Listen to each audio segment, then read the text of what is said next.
шетелдік IT компанияларына беру. Дәл осы қарарда мен екі аргумент келтірдім. Оның біріншісі сапасыз білім, екіншісі әбігерге салған приложениялар. Жалпы IT саласына келгенде шетелдіктердің төмен екенімізді барлығымыз мойындайтын шығармыз. Осы IT мамандығы емес, жалпы біз шетелде қарағанда дамуымыз төмен екенін барлығымыз мойындаймыз. Біріншіден IT үйрететін университеттердің дистанционно өтуі. Көптеген университеттер қазіргі уақытта IT саласында дистанционно сабақ өтіледі. Себебі оларды универге шақырмайды. Екінші, мысалы, бізде білімнің төмен екен IT компаниялардың бір компания бастығы Айболат Құлатай атты компания бастығы мойындайды. Оны қалай мойындайды? Ол кісінің Золсент атты өзінің компаниясы бар. Ол компанияда оның айтуы бойынша өзінің компаниясында 15 қана маман жұмыс жасайды. Ол өзіне керек мамандарды таппай жүр. 15 қана адам жұмыс жасайды. Маған мықты айтишниктер керек дейді. Бірақ университеттерге барып қарағанда айтишниктердің білімі сонда да төмен екен. Дұрыс сапасыз білім алмай жатқандарын өзінің Айболат мырза мойындайды. Одан кейін бұның өзі сапасыз білімге жатады. Жаңағы Айболат мырзаның өздерінің компаниясын ашайын деп жүрген достары да бар. Ол достарының да айтуы бойынша өздеріне IT маманы болып жұмыс жасайтын сапалы білімі бар адамдарды таппай жүргенін айтады. Жалпы IT дегеніміз үшке бөлінеді, және біздің Қазақстанда үшке бөлінетін мүлдем айтпайды. Бізде негізі копирайтер, сол сияқты спикер, сол сияқты нәрселерді ғана айтып өтеді университетте, соны ғана үйретеді. Ал нағыз IT дегеніміз бұл менеджмент, разработчик, администратор дегенді білдіреді IT.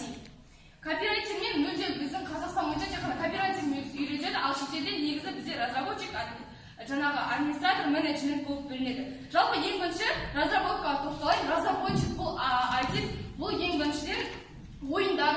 Мысалы, бір ойын ойлап табады, сол ойынға тілді қояды. Мысалға, басқада шетелдерге барған кезде, шетелдерде оларды университеттерде IT-ді тек қана IT-ге компьютерді ғана үйретпейді, оларға тіл жағында үйретеді. Ал біздің университетте тіл жағын үйретпейді. Ал ойындарды басқасы ойлап табу алдында бізге тілдерді білу керек. Ойынға тілдерді біз қосамыз. Одан кейін менеджмент. Менеджмент бұл процесті, мысалы, бір жұмыс тауып береді, сол жұмысты бақылап, яғни лидерлікпен тең процестерді алып барады. Администратор бұл бір компанияның, яғни айтишник болып жұмыс жасауды білдіреді, оны бөлек бір мықты маман ретінде үйретеді. Бір компанияның процестерін, басқа нәрселерін маңыздылап, соларды қорытындылап отыратын компанияның администраторы. Және осы үш түрге бөледі. Басқа, яғни ең бірінші Россияда, басқа жақтарда жақсы үйретеді бұны үшке бөлінеді. Ал біздің Қазақстанда бұлай алмайды. Олар тек копирайтер, сол нәрселерді ғана үйретеді айтишниктерге. Осымен де біздің сапа біліміміздің төмен екенін білдіре аламыз.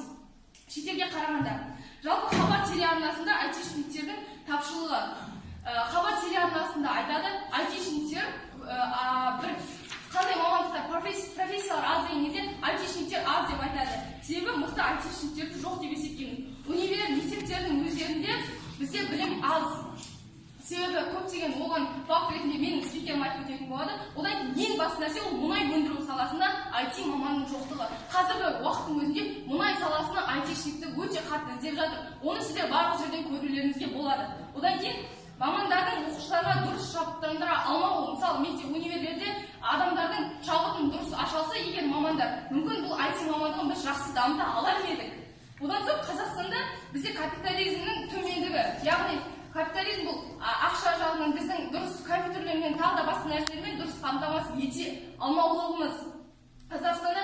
Одан соң уақытша, яғни біздің осымен-ақ сапасы біліміміздің төмендігімен-ақ біздің шетелге беруіміз керек екен беруіміз керек екенін білеміз. Екінші аргумент әбігерге салған приложение. Мысалы, бұған ЕГОВты кіргізсек болады. ЕГОВтың өзінде регистрацияның өзі өте қиын, оны көп адамдар уақыт өте түсінген жоқ, тіпті жастардың өзі дұрыс түсінген жоқ, және осыны бір кездері бүкіл пандемия кезінде 3-4 күнге мүлдем ЕГОВ жабылып қалды. Осының өзі біздің айтишниктеріміздің бір жағынан білімсіздігінің себебі де болуы мүмкін.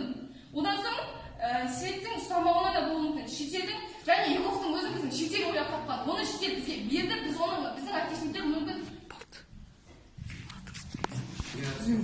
Бүгінгі палата осы Қазақстан үкімет жүйесін шетелдік IT компанияларға беру деп есептейді. Енді сіздерге тақырып түсінікті болу үшін біз үкіметтік жүйе деген осы жайлы түсініктемені айтып өтейін. Мысалы, үкіметтік жүйе бұл Қазақстанның кәдімгі жүйесі, бірақ онлайн түрдегі форматта болады. яғни сіз қағазды алып әр мекемеден әр мекемеге жүгіріп жүрмейсіз. Бір телефон немесе онлайн жүйеге кіре алатын заттармен болса, сіз соларды алып өзіңіздің документтеріңіз немесе керек заттарыңызды реттеп ала алатын боласыз. Бұл бізге беретін пайдасы өте көп, яғни бізде қолжетімділік пен мүмкіншілік болады. Мысалы, біз алып қарайтын болсақ, сіз аяңыз алып шаршамайсыз, үйіңізде жазбақ, сол сіз бір жерге жазылатын болсаңыз, мысалы дәрігерге жазылатын болсаңыз, сол порталға кіріп, сол өзіңіздің мекемеңізді таңдап, өзіңіздің барған жеріңізді таңдап, сол жерге кіре алатын боласыз. Және де екіншісі бізде бұл қолжетімділік, яғни қолжетімділік бұл қазіргі 8 жасар балалардан арналған, яғни сіз бұл жаста, егер сіздің жасыңыз 8-ден асқан болса, сіз өзіңіздің атыңыздан ашып, қалаған жерге жазылып, яғни ата-анаңыздың рұқсатымен жазыла аласыз. Енді бізге айтатын болсақ, осы біздің тақырыпта IT компанияларға беру керек деп есептейді. Біз бұған келіспейміз. Не үшін? Яғни IT компаниялар осы Қазақстанның мүмкіншілігін құртып алу мүмкін емес, мүмкіншілігін құртады, және де олар Қазақстанның даму сатысынан алып тастауы мүмкін болады. Енді біз осы оларға берген ақшаға қарағанда өзіміздің адамдарымыз неге оқытпасқа? Оларды басқа шетелге оларға берген ақшаға өзіміздің адамдарымыз неге көтермеске деген сұрақ туындаған шығар.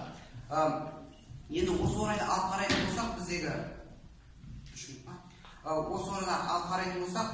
кәдімгі айтишниктердің адамдарды осы 500 бен 5000 доллар арасындағы алатын айлықтары бар. Яғни ол бір айға осы ақшаларды жинап, осы Қазақстан еліндегі осы айтишник